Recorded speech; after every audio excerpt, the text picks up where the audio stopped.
I'll let this black woman into my daughter's wedding. I was invited. Invited? What's next? Stray dogs get a seat, too. My name is on the guest list. Who? A guest list isn't a food stamp line, sweetheart. Patricia grabbed the chair and yanked it away. Go back to whatever hole you crawled out of. Animals don't sit with people. Audrey's jaw tightened. She pulled another chair, sat down. Call security. I want this thing removed. 300 guests heard that word. Not one flinched. They all avoided the black woman at the wedding, until the groom grabbed the mic, said her name, and the room went so quiet, you could hear Patricia's heart stop. The Ashford estate. 11 acres of white roses and old money. Crystal chandeliers hung from the open-air pavilion like frozen rain. The air smelled of jasmine and privilege. That was where Audrey Wells walked in. Alone. Navy dress, flat shoes. No jewelry. No +1. Just a small leather purse and an invitation she'd been sent 3 months ago. The valet had looked at that invitation like it was written in a language he'd never seen, checked it twice, ran his thumb across the embossed letters. He let her through, but his hand stayed on his earpiece the whole time. Inside, Patricia Ashford had spotted her within 30 seconds. And now, after the scene at the entrance, the damage was already done. Audrey sat at table 3. 8 place settings. Crystal vase filled with white peonies. 4 seats from the head table. She smoothed the napkin across her lap and aligned her fork with the knife. The couple to her left, charcoal suit, pearl necklace, exchanged one look. The woman grabbed her clutch. The man finished his wine in a single swallow. They left without a word.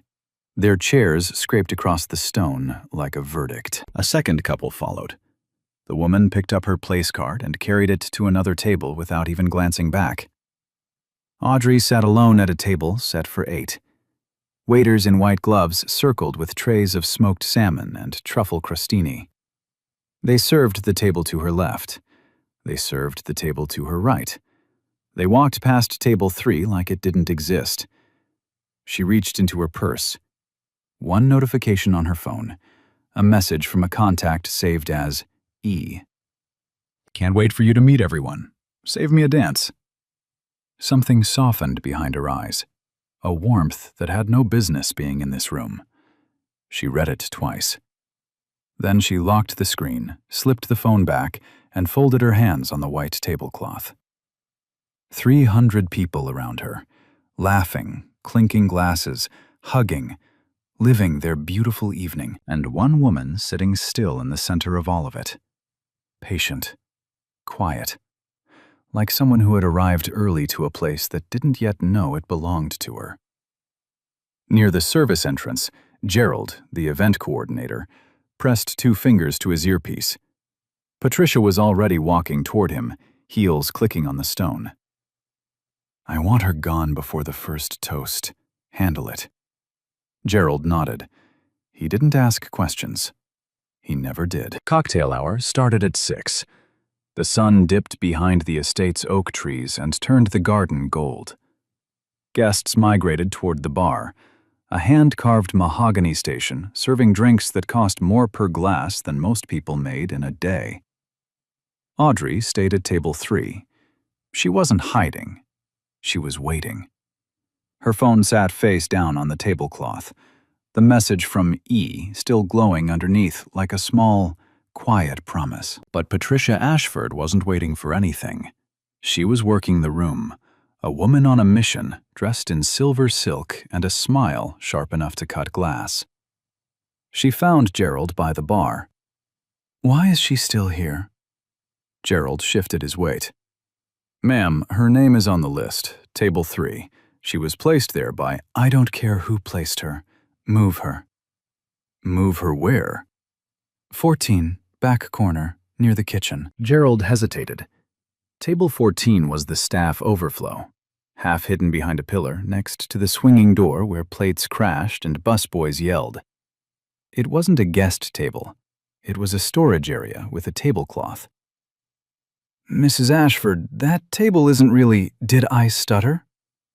Gerald took Audrey's place card from table 3 and walked it to the back of the room without another word. 10 minutes later, a waiter appeared at Audrey's side. Young kid, maybe 19. He couldn't quite meet her eyes. Ma'am, there's been a seating change. You've been reassigned to table 14. Audrey looked at him. She didn't look angry. She looked like someone who had been reassigned before. Many times. In many rooms. Where is table 14? The waiter pointed toward the back, past the bar, past the dance floor, past every table where anyone who mattered was sitting, all the way to the corner where the kitchen door swung open every 40 seconds with a bang.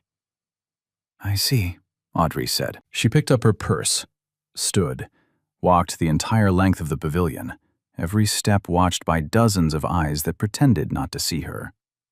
The walk felt longer than it was. 60 feet of white linen and turned backs.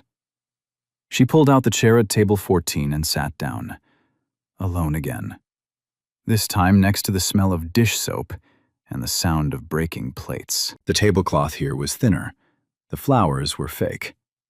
The chandelier light barely reached this corner, just a pale glow that made the silverware look dull.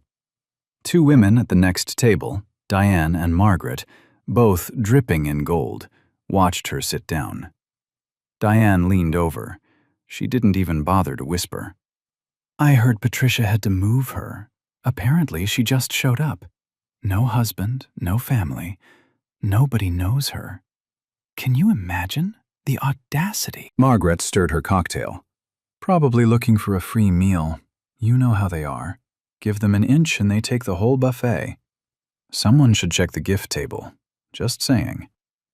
They clinked glasses and laughed. A bright, careless sound that cut through the kitchen noise like a bell. Audrey heard every word. She was 4 feet away. Her fingers tightened around the napkin in her lap. The fabric creased under her grip. But her face stayed still. Perfectly, impossibly still. She had learned that stillness a long time ago, in rooms just like this one. A waiter passed with champagne. Margaret reached out and took 2 glasses without breaking her conversation. The waiter walked past Audrey without stopping, without looking, like table 14 was empty. At the head table, Patricia sat down next to her husband, Howard. She kissed his cheek and adjusted her diamond bracelet. It's handled, she said. Howard glanced toward the back of the room. He could see Audrey, barely, behind the pillar. A navy dress in a sea of silver and white. Who is she? He asked. Nobody, Patricia said. Absolutely nobody. She lifted her champagne flute. The crystal caught the chandelier light and scattered it across the tablecloth like tiny stars. To Vanessa and Ethan, she said.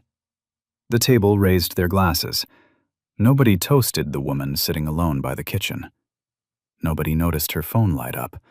Another message from E. Almost done with photos. Where are you sitting? Can't find you at table 3. Audrey typed back 2 words. Table 14. 3 dots appeared, then disappeared, then appeared again. No reply came. But somewhere behind the bridal suite doors, a man in a tuxedo read those 2 words. And his hand closed into a fist. Dinner was served at 7:15. The pavilion shifted from cocktail chatter to the controlled hum of silverware on porcelain. Filet mignon with truffle butter. Roasted asparagus in lemon glaze. A wine list that read like a love letter to Bordeaux. Table 14 got nothing. Audrey watched the waiters move through the pavilion like a choreographed machine. One table, next table, next table. Skip. Every time they passed her corner, their eyes stayed fixed on some invisible point just above her head. Like she was furniture. Like the seat was empty. She caught one waiter's sleeve as he passed. Excuse me, could I get a plate? The kid froze. Looked at her. Looked over his shoulder toward the head table where Patricia was watching with one eyebrow raised. He swallowed hard. I'll check with my manager, he said. He never came back. Nobody came back. 40 minutes into dinner, and every guest in the pavilion had food on their plate, wine in their glass, and someone to talk to.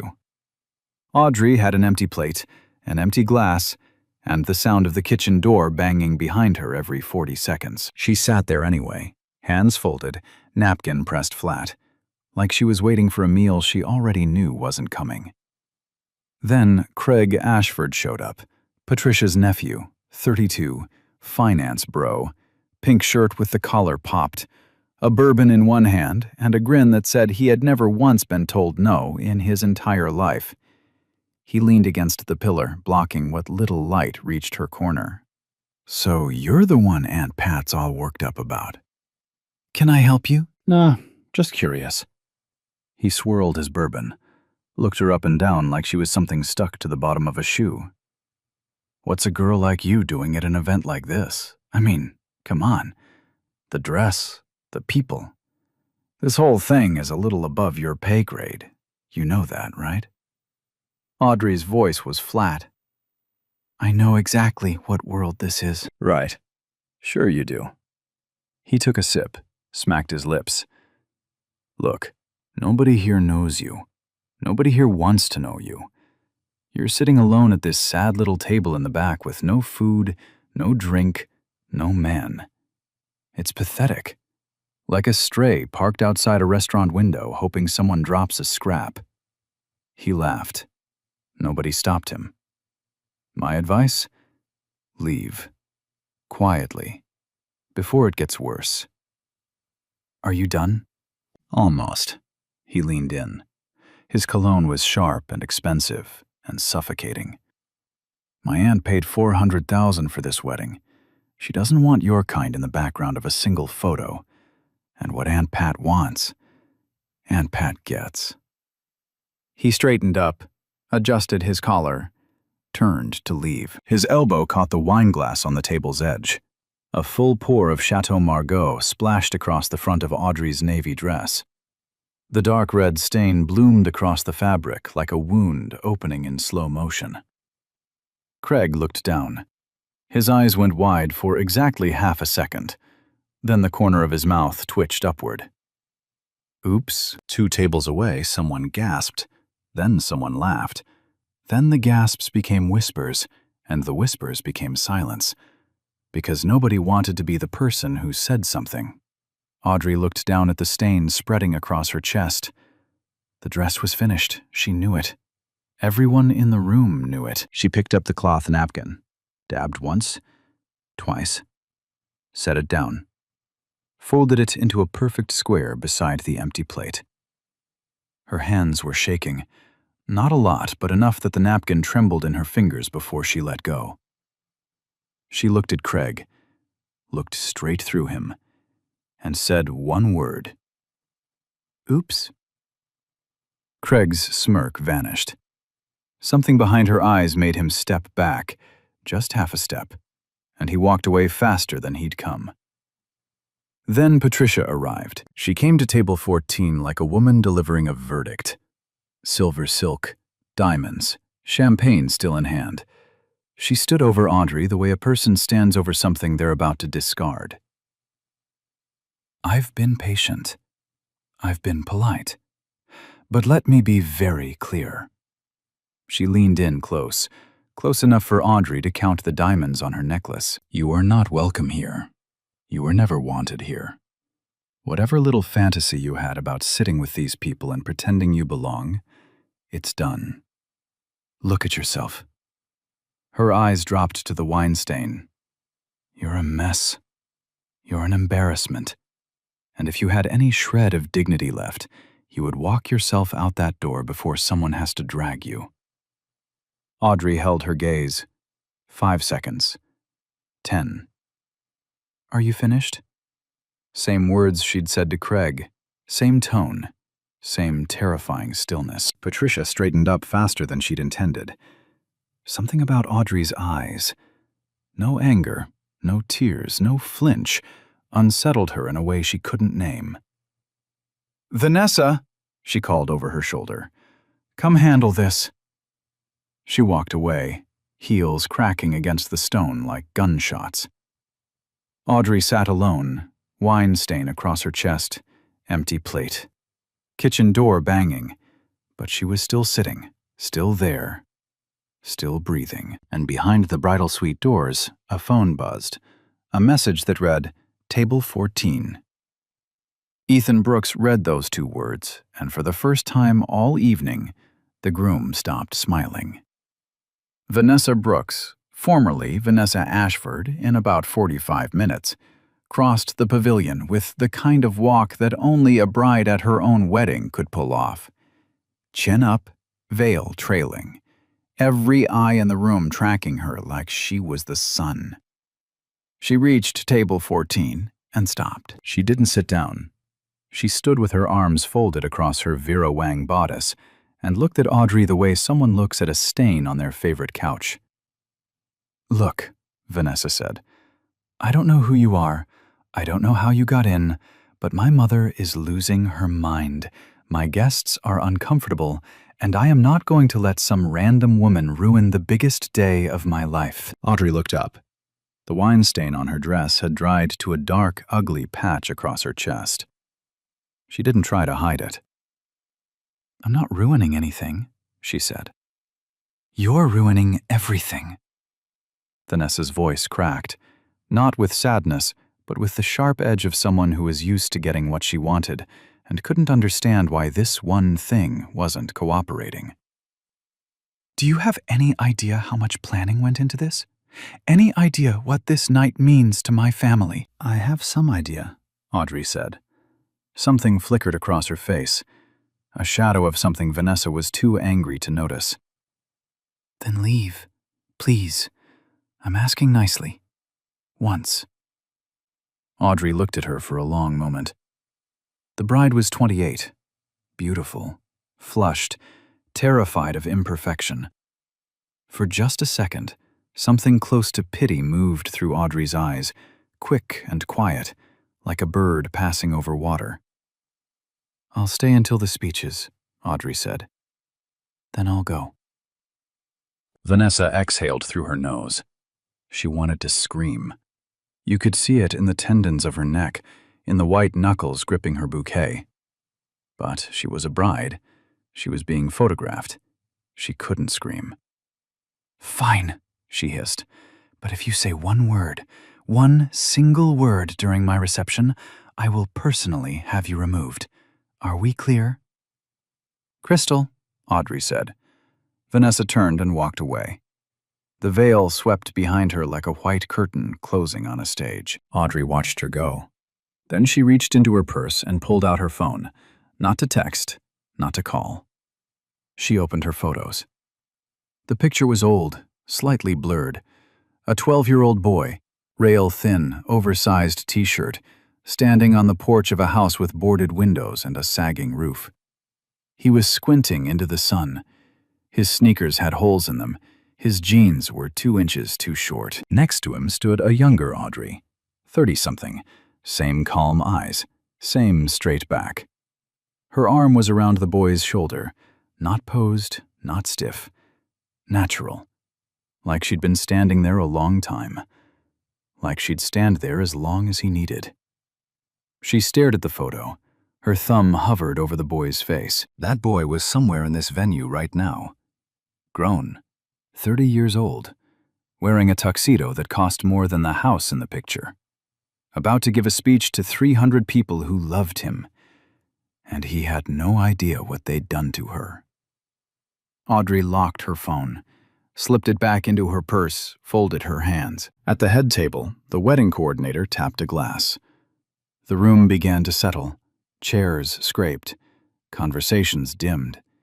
The string quartet played its final note, and the silence that followed was thick enough to hold. Ethan appeared from behind the bridal suite doors. He walked into the pavilion, and every head turned toward him. Tall, clean-shaven, tuxedo fitted like it was sewn onto his body. He smiled at the crowd, a wide, easy, charming smile that made the women sigh and the men nod. But his eyes were scanning the room. He looked at table 3, empty. His brow creased. He looked past the dance floor, past the bar, past the pillars and the flower arrangements and the sea of white faces.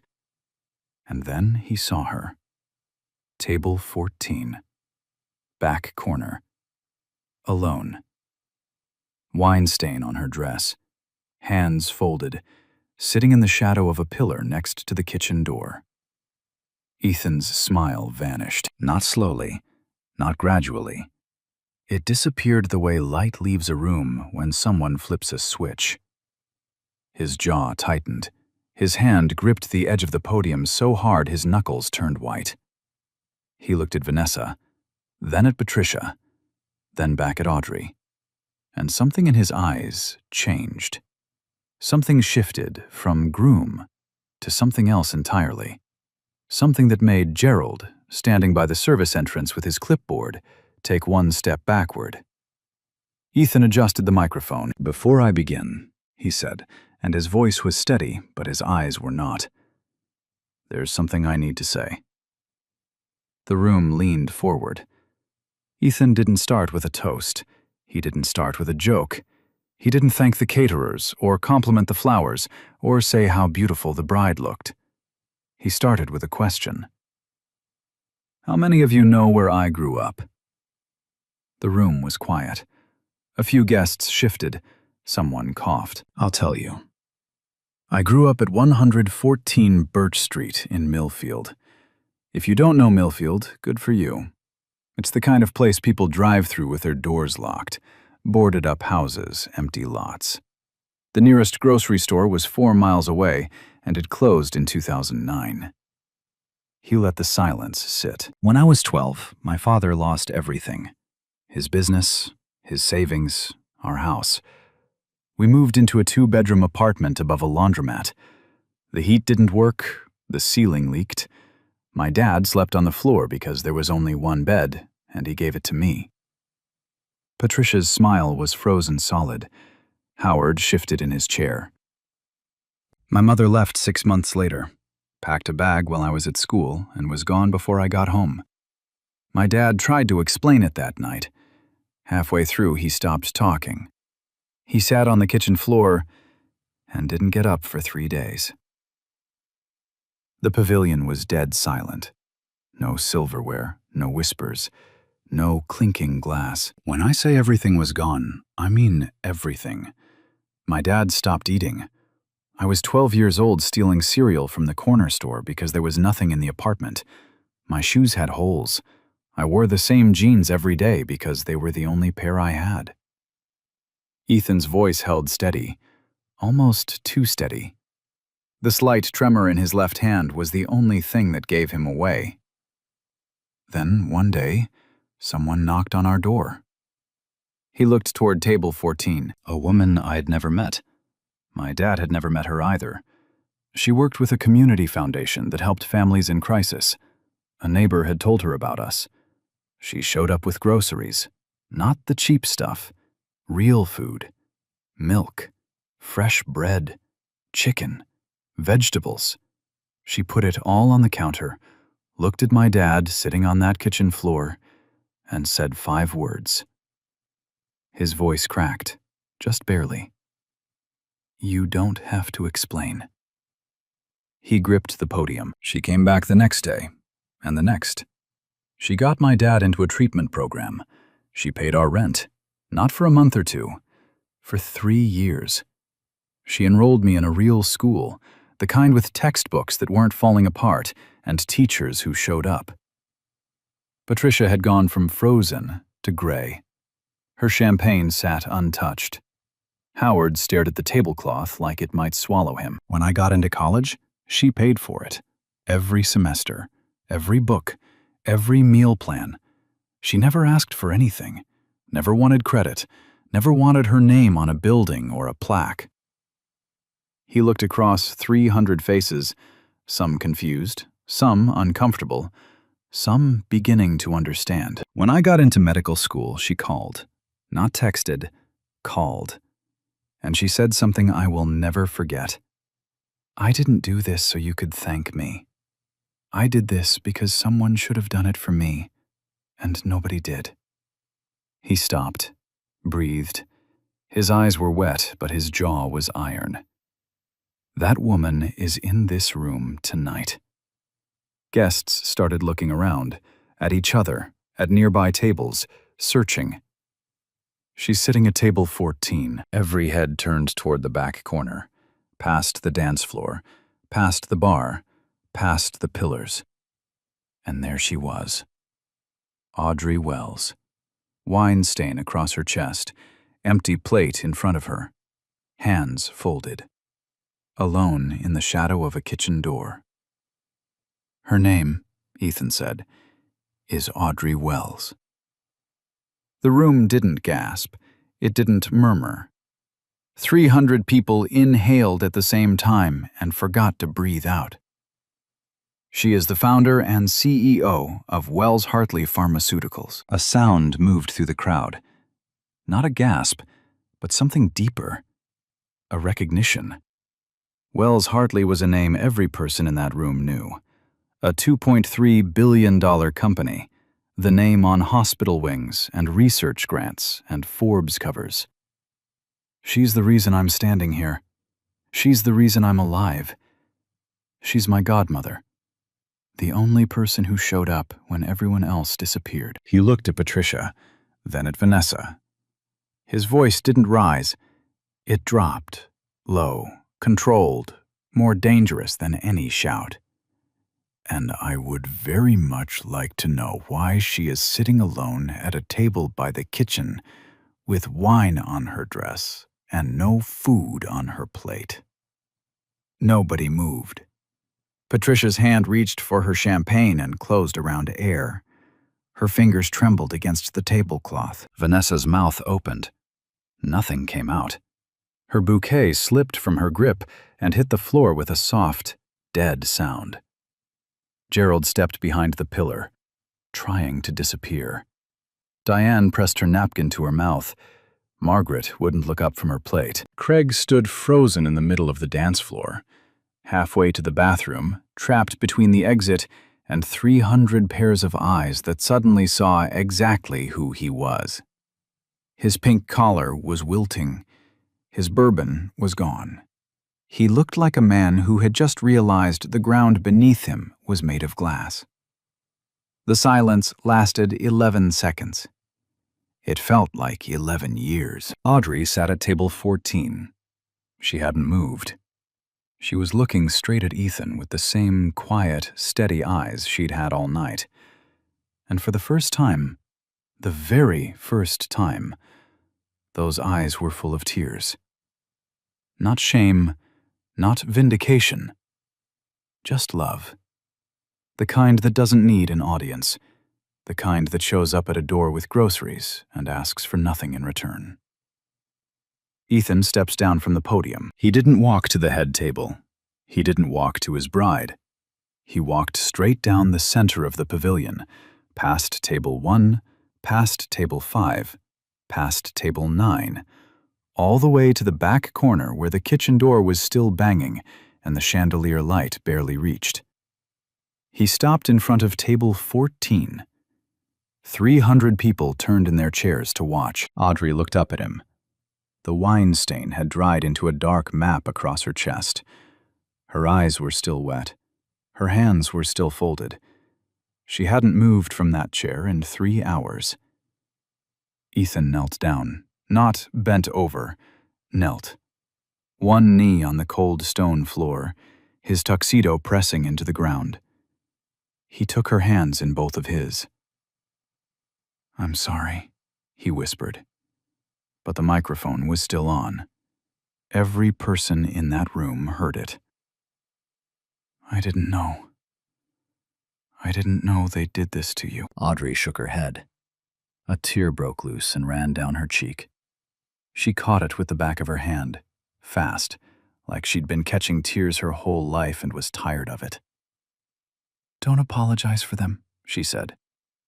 "You never had to apologize for anyone." Ethan stood. He pulled her to her feet, and then he hugged her.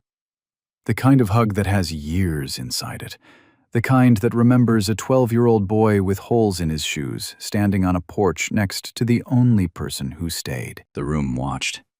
Nobody breathed. Ethan turned back toward the podium, his arm still around Audrey's shoulder. He walked her forward, past table 9, past table 5, past table 1, retracing every step of the exile in reverse. This time she wasn't walking to the back. She was walking to the front. He pulled out the chair at the head table. His chair, right next to the bride's seat. "Sit here," he said. Audrey looked at the chair, then at the head table, then at Patricia, who was sitting 3 seats away with a face the color of ash. "Ethan, I don't need— You've been sitting alone all night. You're sitting with me now." She sat down, at the head table, in the groom's chair, with a wine-stained dress and flat shoes and no jewelry, surrounded by diamonds and silk and 300 people who now couldn't look her in the eye. Ethan walked back to the podium. He gripped the mic. The tenderness was gone from his voice now.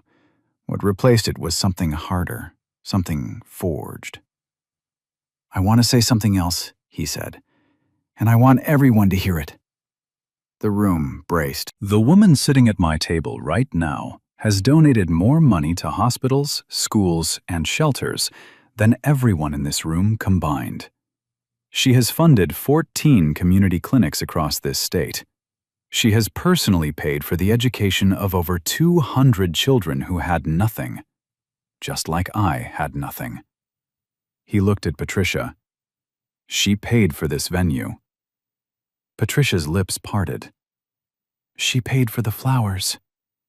Howard closed his eyes. "She paid for the catering, the string quartet, the champagne you've been drinking all night." A glass hit a table somewhere. The sound was louder than it should have been. "She paid for the dress." Every eye went to Vanessa. The bride sat frozen. Her Vera Wang gown, the one she'd spent 4 months choosing, the one she'd posted on Instagram, the one she'd called perfect, suddenly felt like it was made of someone else's kindness.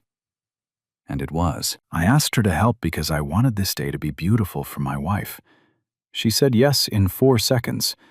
She didn't ask for a seat at the head table. She didn't ask for a thank you speech. She asked for one thing." Ethan's voice dropped.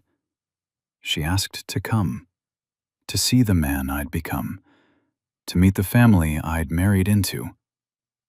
He let that land. "And this is what you showed her." The words hit the room like a stone dropped into still water. The ripples moved outward, table by table, face by face. Shame spreading like the wine stain on Audrey's dress. Diane put her head in her hands. Margaret stood up and walked toward the bathroom. She didn't make it. She stopped at the edge of the dance floor and just stood there, staring at the ground. Craig had disappeared entirely. His chair at his table sat empty, his bourbon glass still sweating on the linen. Gerald was gone too. The clipboard was on the ground by the service entrance. He hadn't even picked it up. Patricia sat 3 seats from Audrey at the head table, 3 seats and a universe apart. Her silver dress caught the light, but the shine looked different now, like something polished to hide what was underneath. Her hands were in her lap. Her diamond bracelet sparkled against fingers that wouldn't stop shaking. She opened her mouth to speak. Nothing came. Howard reached for her hand under the table. She pulled it away. Vanessa sat in her bridal chair, tears running down her face. Not the pretty, photogenic tears of a happy bride. These were the ugly kind. The ones that come when you realize something about yourself that you can't unrealize. She looked at Audrey, 3 seats away. The woman she'd told to leave. The woman she'd called a random nobody. The woman who had paid for every petal, every note, every thread of the dress that was now damp with tears. Audrey wasn't looking at any of them. She was looking at Ethan. And she was smiling. A small, quiet, unbreakable smile that had survived everything this room had thrown at it. "I'm proud of you," she said, soft enough that only the people at the head table heard it. "I've always been proud of you." Ethan's composure broke. His eyes filled. He pressed his lips together hard and nodded, the kind of nod that holds back everything a man wants to say, but can't. The string quartet sat with their bows in their laps. They didn't play. There was no music for this moment. The silence after Ethan's speech lasted long enough to become its own kind of punishment. Then the room cracked open. It started with small, private implosions. A woman at table 6 pressed her napkin to her face and wouldn't look up. A man at table 2 pushed his chair back and left without telling his wife where he was going. A couple near the bar stood together, set down their glasses, and walked out the garden exit without a word. Nobody was laughing anymore. Nobody was whispering. The pavilion that had buzzed with champagne confidence an hour ago now sat heavy and airless, like a church after a confession nobody wanted to hear. Patricia was the first to move. She stood from her chair at the head table, slowly, like a woman who wasn't sure her legs would hold. She smoothed her silver dress with shaking hands. She walked 3 seats down to where Audrey sat in Ethan's chair. She stopped, opened her mouth, closed it, opened it again. I didn't know." Her voice was thin, stripped. "Nobody told me who you were. If I had known—" "If you had known what?" Audrey turned to look at her. "You would have been kind? You would have offered me a seat? You would have treated me like a person?" Patricia blinked. Yes, of course." "Then that's the problem, Patricia. Not that you didn't know my name, but that you needed to know my name before you'd treat me like a human being." The words landed in the room like stones dropped into deep water. No splash, just the slow, heavy sinking that everyone felt in their chest. Patricia stood there. Her mouth worked, but nothing came out. A tear slid down her cheek. She wiped it fast, angry at herself for letting it fall. "I'm sorry," she finally said. "I am truly sorry." Audrey looked at her for a long moment. Then she nodded. Not warmth, not forgiveness, just acknowledgement. The way you nod at someone who has a very long road ahead of them and knows it. Howard appeared behind his wife. He put a hand on her shoulder. He looked at Audrey with the expression of a man who had watched the whole thing happen and said nothing, and was only now realizing that silence was its own kind of cruelty. "Mrs. Wells," he said, "I should have." "Yes," Audrey said, "you should have." He had nothing to add to that. He guided Patricia back to her seat. She sat down like a woman 10 years older than she'd been an hour ago. Then came Vanessa. The bride walked to Audrey on legs that barely held her. Her mascara had left dark tracks down both cheeks. The Vera Wang gown, Audrey's gift, though Vanessa hadn't known that an hour ago, dragged against the stone floor like it weighed 100 pounds more than it had that morning. She stopped in front of Audrey. She tried to speak. What came out was barely a whisper. "I told you to leave." "You did." "I said you didn't belong here." "You did." I didn't even—" Vanessa's voice broke. She pressed both hands over her mouth. Her shoulders shook. "I am so sorry. I am so sorry. I didn't know." "You didn't know what?" Audrey's voice was gentle now. Not sharp, not angry. Gentle the way a teacher is gentle when the lesson is painful but necessary. "That I was rich? That I paid for your dress? That I funded your husband's education?" She paused. "None of that should have mattered. I could have been nobody. I could have been exactly what you thought I was, a woman with no money and no connections who showed up alone in a cheap dress. And you still should have offered me a glass of water." Vanessa's knees buckled. She sank into the chair next to Audrey. A bride in a $10,000 gown collapsing next to a woman in a wine-stained dress from a department store.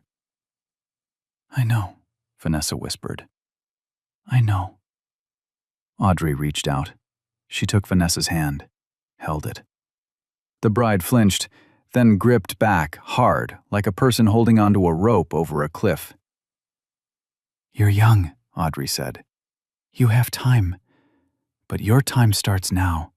Not tomorrow, not when it's convenient. Now." Vanessa nodded, tears falling onto the tablecloth, dark spots blooming on the white linen like small, quiet confessions. Across the pavilion, the guests were rearranging themselves around a new reality. Some were crying. Some were staring at their phones, texting, perhaps, or just looking for somewhere to put their eyes. The photographer had lowered his camera 20 minutes ago and hadn't raised it since. Diane sat alone at her table. Margaret hadn't come back from wherever she'd gone. The gold jewelry they'd been so proud of earlier now felt heavy. Diane unclasped her bracelet and put it in her purse. She didn't know why. It just felt wrong to wear it. Gerald returned to the service entrance and picked up his clipboard. His hands were shaking. He'd spent 15 years coordinating events for wealthy families. He'd moved guests before, quietly, efficiently, without question. It was part of the job. Tonight was the first time he understood what the job actually cost. Craig never came back to the pavilion. His chair stayed empty for the rest of the night. The next morning, Patricia would find a text from him that said only, "I'm sorry about tonight." She wouldn't reply. She wouldn't know how. And Ethan stood at the podium. Mic off now. Just standing there, watching his godmother hold his wife's hand at the head table. His eyes were dry. His face was calm. But his hand rested on the podium's edge, and his fingers were pressing so hard into the wood that his nails left marks. He had wanted this day to be the happiest of his life. Instead, it became the most important. He stepped away from the podium, walked to the head table, and sat down next to Audrey. On her other side, Vanessa. Across from them, Patricia and Howard. Nobody spoke. But for the first time all night, nobody left. Audrey reached into her purse. She pulled out a white envelope and placed it on the table in front of Ethan. "Open it later," she said. He looked at it, then at her. Then he put his hand over hers and squeezed. "Thank you," he said. "For everything. For always." 6 months later, a small clinic opened on the corner of Birch Street and Maple Avenue in Millfield. It wasn't much to look at. Single-story brick building, glass front door, a small parking lot with 8 spaces. The kind of place you'd drive past without noticing, unless you needed it. And in Millfield, almost everyone needed it. The sign above the door read, "The Wells Community Health Clinic. Free care for all. No questions asked." Ethan Brooks stood at the front entrance on opening day in a white coat with his name stitched over the pocket. He'd left his position at a private practice in the city 3 months earlier. His colleagues had thought he was crazy. His former boss had called it career suicide. Ethan called it the only thing that made sense. The envelope Audrey had left at the head table contained a check for $500,000. No conditions, no strings. Just a note in her handwriting that said, "Build what you always talked about. I'll be your first patient." She was. Opening day, 9 in the morning. She walked through the front door in a simple dress and flat shoes, the same way she'd walked into the wedding. Except this time, every person in the room stood up, not because they knew her name, not because they knew her net worth, because Ethan had told his staff one thing about the woman who funded the clinic. She's the reason any of this exists, and she's the reason I'm the man I am. Audrey sat in the waiting room chair and filled out her paperwork like every other patient. When the receptionist offered to skip her ahead, she shook her head. "I'll wait my turn," she said, and she meant it. Vanessa was there too, not as a patient, as a volunteer. She'd started coming to Millfield 2 months before the clinic opened. At first, she helped organize supply closets and paint walls. Then she started answering phones. Then she began driving patients home who didn't have cars, elderly women with walkers, single mothers with 3 kids in the back seat, teenagers who'd never been to a doctor because they'd never had insurance. She didn't talk about it on Instagram. She didn't post photos. She didn't tell her friends. When Audrey walked in on opening day, Vanessa was standing behind the front desk in jeans and a clinic t-shirt. No Vera Wang. No diamonds. No veil. Their eyes met. Vanessa opened her mouth, then closed it. There were still things she hadn't found the words for. Maybe she never would. Audrey walked up to the desk and slid her paperwork across the counter. "Nice shirt," she said. Vanessa laughed. A small, surprised, watery laugh that cracked something open in her chest. She took the paperwork and placed it in the tray. "Nice shoes," she said back. It wasn't forgiveness, not yet. But it was a door, cracked open, light coming through. And sometimes that's enough to start. Patricia sent a letter 2 weeks after the wedding. 4 pages, handwritten. Audrey read every word. She didn't respond, not by mail, not by phone, not by text. 3 months later, she responded in person. She showed up at the Ashford home on a Sunday evening. Patricia opened the door herself. No staff, no pretense. She was wearing a sweater and reading glasses, and for the first time, she looked like a person instead of a performance. They sat in the kitchen, not the formal dining room, the kitchen. Patricia made coffee, badly because she'd never made her own coffee before, and set it on the table between them. They talked for 2 hours. What was said stayed between them, but when Audrey left, Patricia walked her to the car. And at the door, she did something she hadn't done at the wedding. She offered Audrey her hand. Audrey took it. It wasn't a hug. It wasn't a grand gesture. It was a handshake between 2 women who understood that some bridges don't get rebuilt in a day. They get rebuilt, one board at a time. Howard resigned from 2 of his club memberships the following month. He never explained why. He didn't need to. Diane stopped wearing gold to events.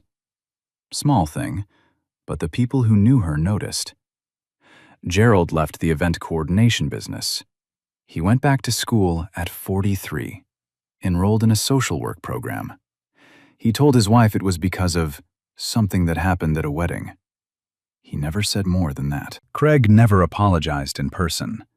But 6 months after the wedding, a donation appeared in the Wells Clinic's account.